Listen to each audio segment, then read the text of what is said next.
আজকে আমি খুব সহজভাবে কিবোর্ডে কিভাবে আমরা হারমোনি নোট বাজাবো বা গান গাওয়ার সময় আমরা হারমোনি নোট কিভাবে বের করব এটা আমি দেখাতে চাই। আসুন কিবোর্ডে যাই।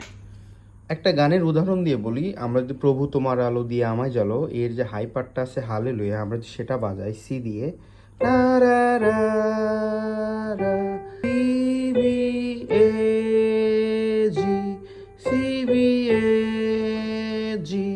সো যদি আমরা প্রথম নোটটা ধরি সি, তাহলে আমাদের +3 যদি ধরি 1 2 3, তাহলে সি আর ই আমরা একসাথে ধরলাম, তারপর আমরা এভাবে প্লে করতে পারি। রা রা রা রা, একটু শুনি।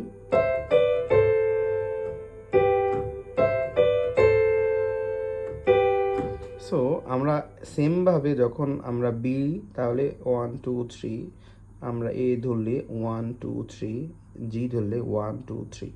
সো আমরা এই হারমোনি নোটগুলো ইউজ করে যদি বাজাই তাহলে আমরা নর্মালি একটা আইডিয়া পেয়ে যাব। রা রা রা রা, রা রা রা রা। যে কোনো ক্ষেত্রে আমরা এটা ইউজ করতে পারি। রেগুলারলি আরও নতুন নতুন আইডিয়া পেতে আমাদের ফেসবুক পেজটি ফলো করে রাখুন এবং ইউটিউব চ্যানেল সাবস্ক্রাইব করে রাখুন। Thank you.